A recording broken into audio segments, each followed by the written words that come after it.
આજે તારીખ 26 ઓગસ્ટ 2024 આગામી 2 દિવસ એટલે તારીખ 27 અને 28ના રોજ ભારેથી અતિ ભારે વરસાદ થવાની હવામાન વિભાગ તરફથી ચેતવણી આપવામાં આવેલી છે.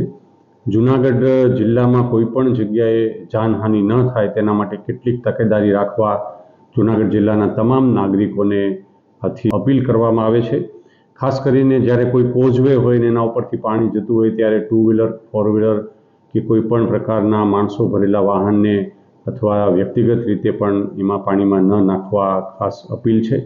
કેટલીક વાર એસટીના ડ્રાઈવર જો એમને ના પાડતા હોય તો એવા વખતે પેસેન્જર પણ એમની સાથે બોલાચાલી કરીને ઉતાવળ કરીને એમાં પાણીમાં નાખવા માટે પ્રેરતા હોય છે, તો આવું ન કરવા પણ વિનંતી છે.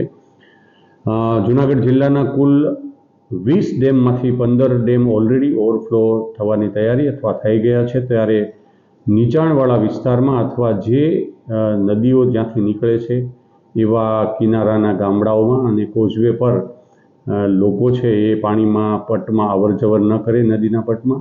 અને સાથે સાથે જો ત્યાં યુવાનો કે બાળકો ત્યાં નાહવા માટેની કોશિશ કરે તો એમને પણ અટકાવવા જોઈએ.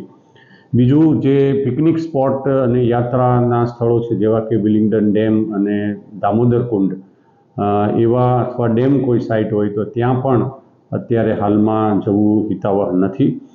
સાથે સાથે કોઈ નદીના કિનારે નીચાણવાળા વિસ્તારમાં જો વસવાટ હોય તો એ ઊંચી જગ્યાએ જવા માટે ખાસ આપને અપીલ છે. અથવા વહીવટીતંત્ર અથવા પોલીસ વિભાગ આપને જ્યારે જે વિસ્તારને ખાલી કરવા માટે અથવા સ્થળાંતર કરવા માટે જ્યારે વિનંતી કરે ત્યારે આપ પોલીસ વિભાગને સહકાર આપશો અને કોઈપણ પ્રકારની અફવા ફેલાવી નહીં કે કોઈપણ પ્રકારની અફવા માનવી નહીં.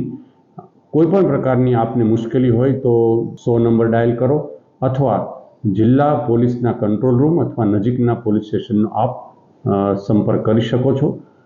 સાવચેતી અને તકેદારીના મદદથી જૂનાગઢ જિલ્લામાં એક પણ જાનહાનિ ન થાય એના માટે આપણે સૌ તકેદારી રાખીએ, એલર્ટ રહીએ.